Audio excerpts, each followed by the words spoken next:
I mean, looking back, is there something that you wish you knew before you started on this creative journey? Yeah, a ton of things I wish I knew. I guess I don't want to sound I try to be a very positive person but I guess to sound more cynical, I kind of wish that I was better at reading people earlier on. It just in my life in general. I because I'd assume if somebody says I will do A, B, and C, then they're gonna do it Hmm. and kind of stick to it because that's what I try to do. You know, I just stick to things. If I said, hey, I'm going to make a Spider-Man 4 fan film. It's a long time since it's elapsed. In all fairness, there was a pandemic. But despite all that, it has taken a long time to make. But honestly, I said I'm going to do it. Therefore, I'm going to do it. Hmm. And what I wish I knew was that there's a lot of people who have that enthusiasm of starting up. And then when the going gets tough, not everybody, you know, as we were talking about earlier, not everybody has that persistence. And so I kind of wish I knew the difference between people who talk the talk and people who walk the walk early on. Which is exactly why I started this talk show, because I wanted to talk to people who are, going through the ups and downs and get the actual behind the scenes look of what it feels like, what it looks like. Because we watch these interviews of all these people who, made it to high levels, and we see the glitz and the glam, but we don't really see much of what went on behind the scenes to get them to that level. So, Yeah. yeah, I mean, you said you were being cynical. No, I want you to be honest, to be completely honest, because this is really just breaking that rose-colored window, that rose-colored glass for people, and to let them know that, hey, this is the reality of being an artist, and it's nothing to be scared of, and you're not alone. Yeah.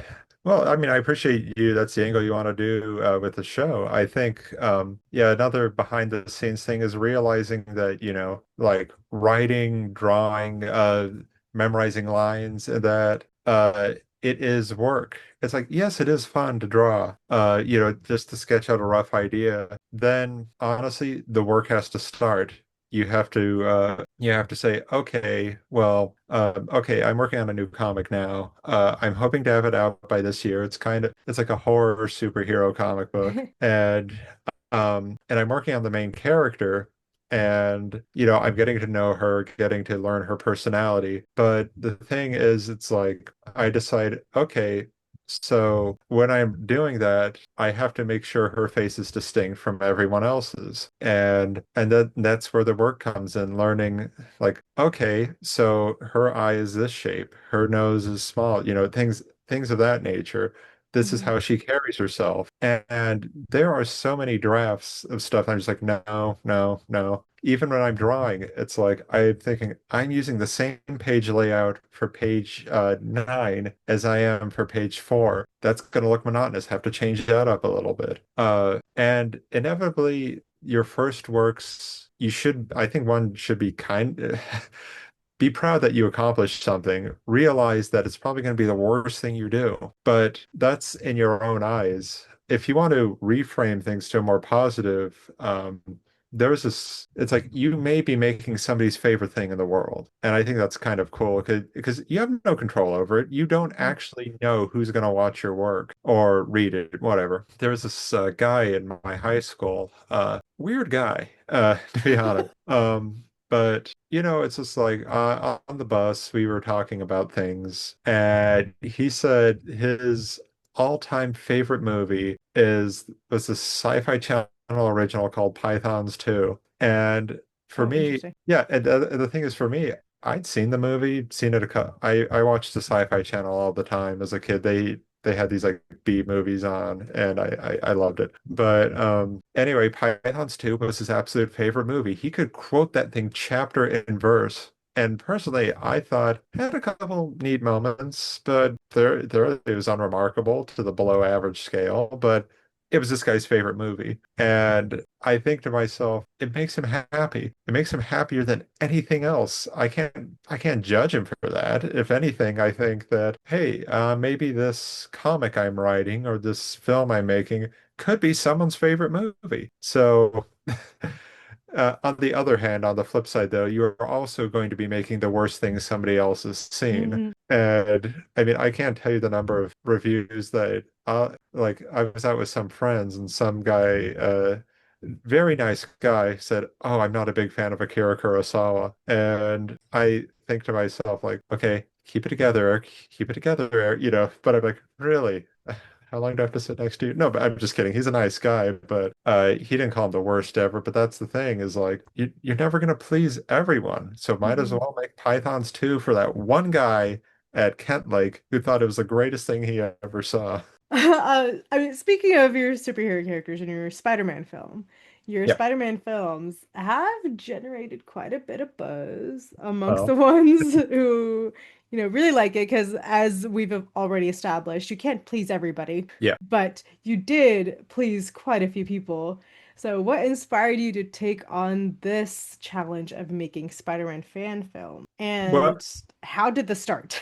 so how that started was I saw that there was a casting out for Spider-Man 4. It was a fan film, and this was 2017, 2018. So, I forget the exact time, but I don't know any of these people, but I think, well, I'll submit to this. I don't think I even had an agent at the time. No, it's just in this talking phases of that. But anyway, I said, I'll submit to this. Maybe I'll get to be in a cool superhero suit. It might look good for my reel, blah, blah, blah. And then it's like they had different directors attached. I never met them. Mhm. But then I got to like the first like informational reading. Uh, it was at a library. I forget where. And I meet a lot of people for the first time, and a lot of them seem pretty cool. But the directors weren't there. And I see Bryn as the producer he didn't want to cast himself as Peter Parker. He was just told, "Hey, you need to be Peter" by like some of the other creative teams. So he's like,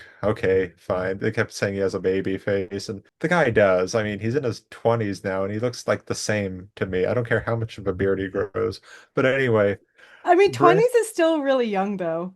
20s is like pretty much a baby. I know, right? Yeah. I start asking these questions and I'm noticing like, why am I starting to like feel like I have to take charge of this? And at that first meeting, I had this sinking, inexplicable feeling like I'm gonna have to direct this, aren't I? And it's not that Bryn couldn't direct or anything like that. It's just he was so overwhelmed. He wanted to have other people come in to direct. Hmm.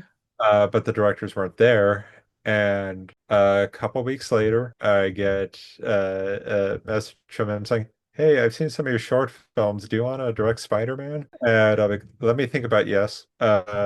And so that's how I got into that. Then what's interesting is then I had to approach the script as a director.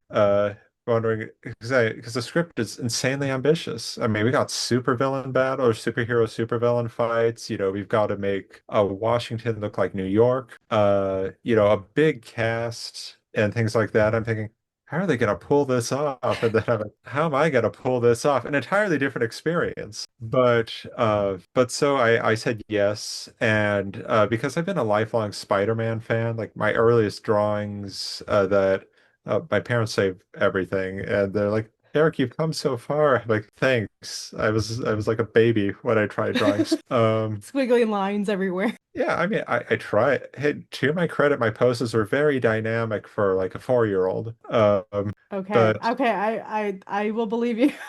I will believe you. oh no, I was looking at like Alex Ross art and thinking if I try a little bit harder, I can get there. But anyway, You mean Bob so Ross? no, Alex Ross. No, We're thinking of two different people Yep. entirely. No, no. Alex Ross is a very famous comic artist, cover artist specifically. Bob Ross makes happy trees and what was that weird accent that suddenly came out? But anyway, so yeah, and then it had to be set in like the Raimi Spider-Man universe.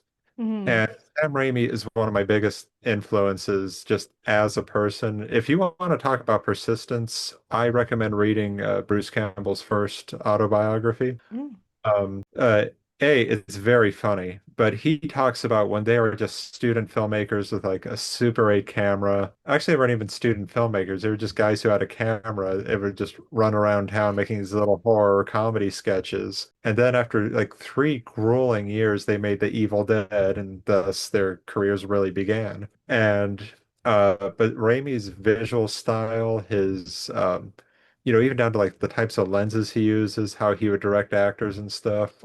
I had to really learn that and absorb that because when people watch the film, Hmm. I mean, I don't want them to think it's going to sound weird despite all this self-actualization stuff I said earlier. The goal isn't to have them think, oh, I'm watching an Erik Franklin movie. I want them to feel like, oh, this is a Sam Raimi movie, or as close to one as we're going to get.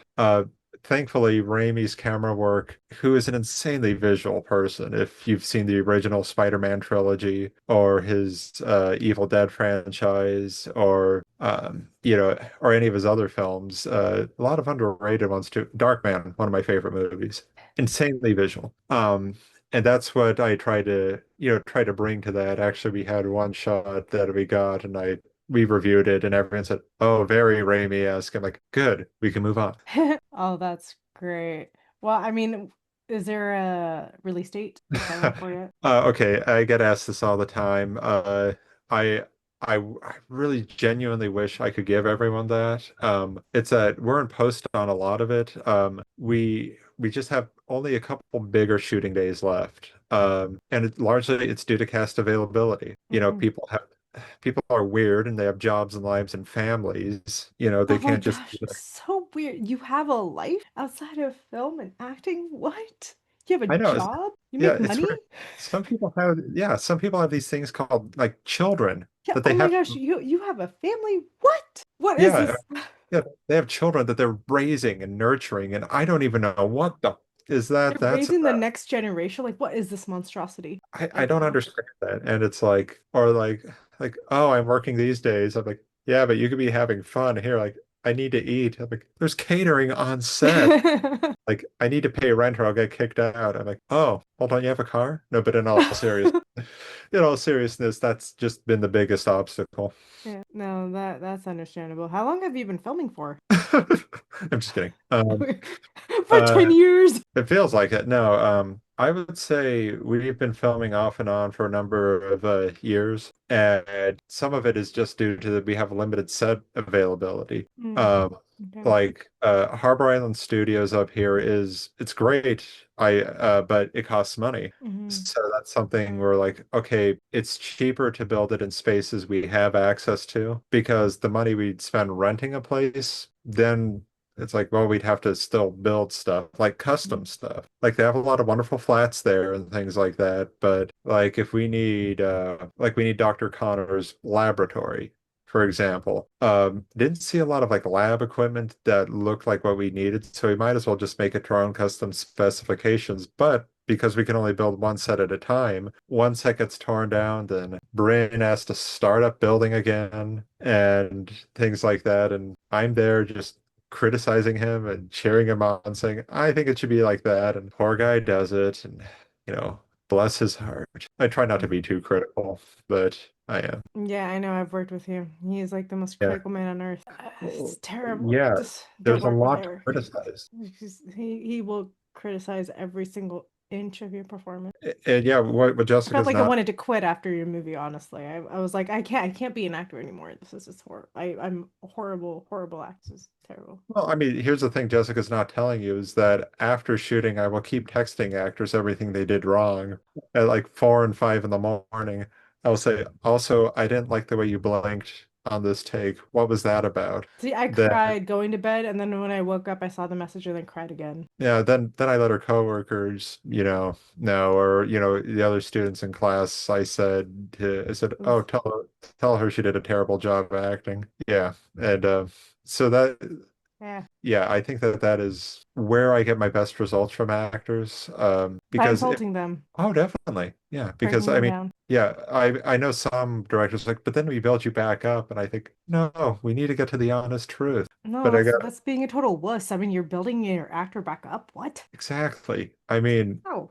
we live in a society where everybody's getting a pat on the back for mediocrity. That's why we get mediocre art nowadays. Oof. Ooh. Yeah, exactly. I mean, did anyone actually watch Electric State? Judging from the box office, no. But too many people are giving pats on the back saying, "Good job." Oh, wait, this And is a that's serious question. Why does that name sound familiar? it was some Netflix bomb. I've never seen it. Oh, oh, Yeah. oh. Okay. Yeah, it sounds familiar, but I'm not getting the poster in my head. It's not coming to me. And honestly, one of the most expensive things ever. And I Oh, think is it that's the one with Millie Bobby Brown and yeah, yeah, Chris yeah. Pratt? Oh, okay.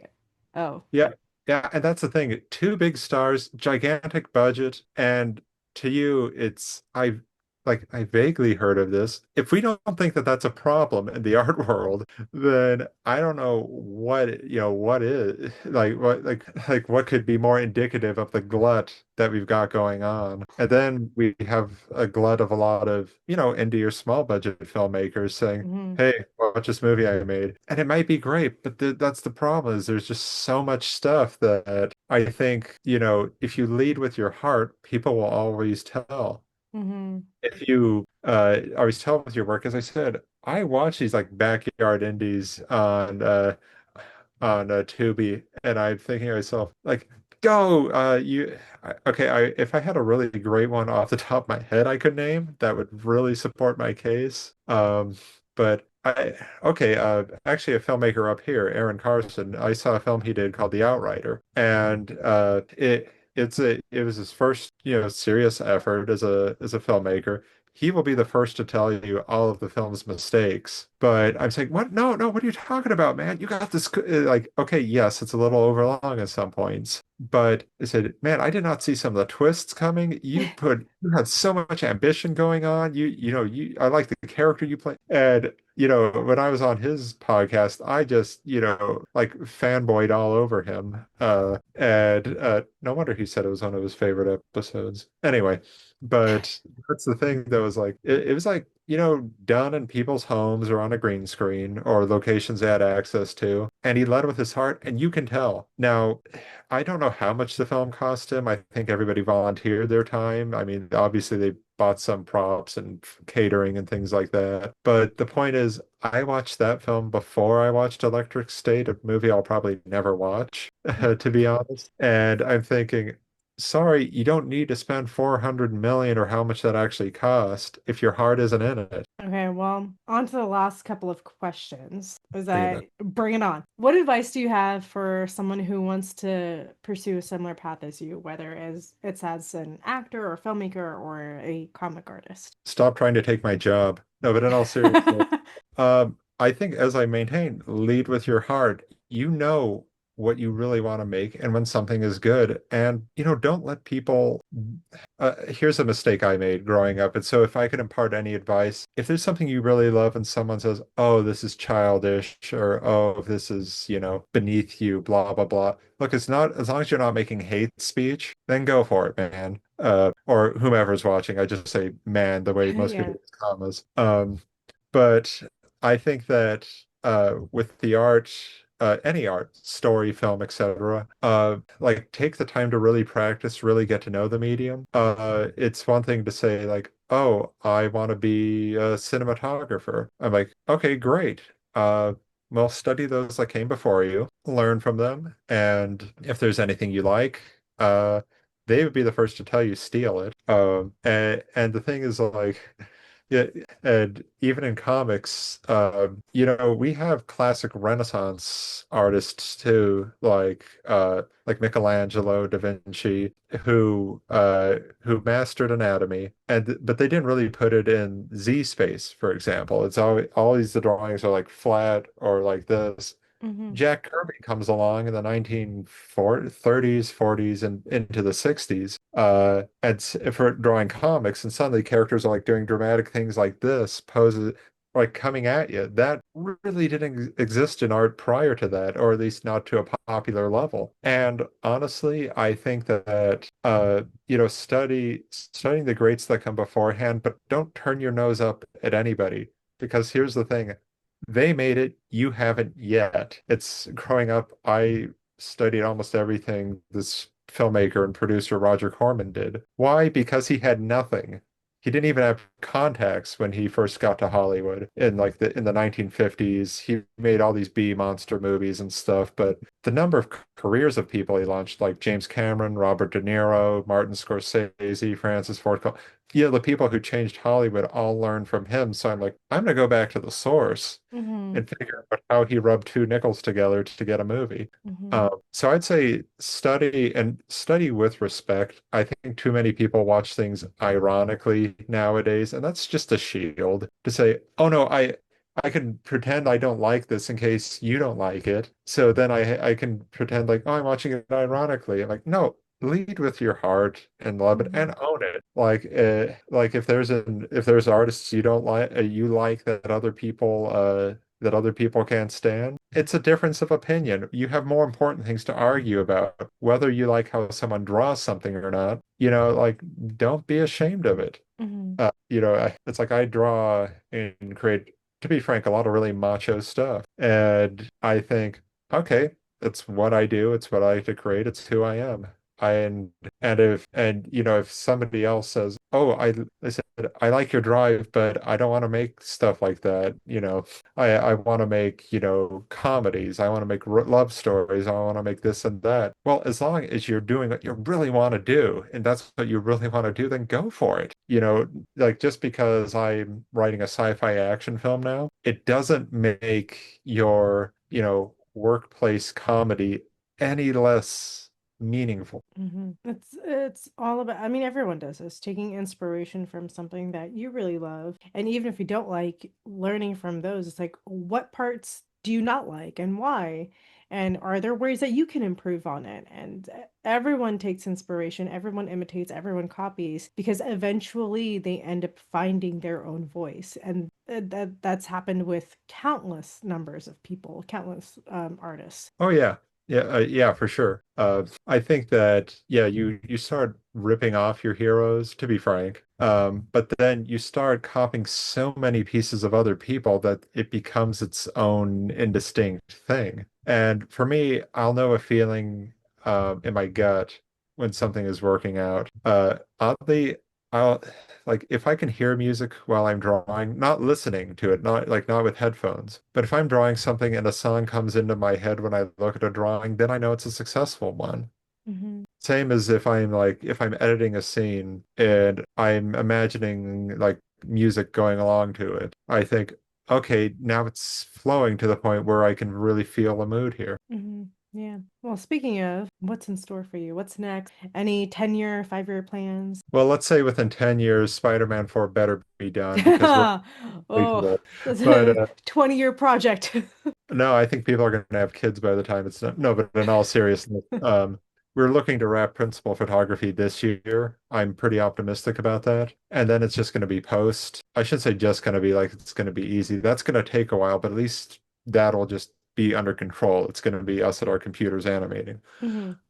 So Dawn is coming up next, an independent film of mine. It's a modern day adaptation of Don Quixote. That I am very close to picture lock. I should be at picture lock by the end of this month. On my Instagram, and Facebook, I've been posting like color graded images, and it's so much fun to take raw footage like, oh, it looks like a movie. But I'm really hoping to get Dawn out next year.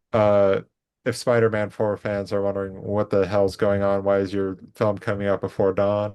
That's because Dawn is a much smaller project and took way less time to shoot.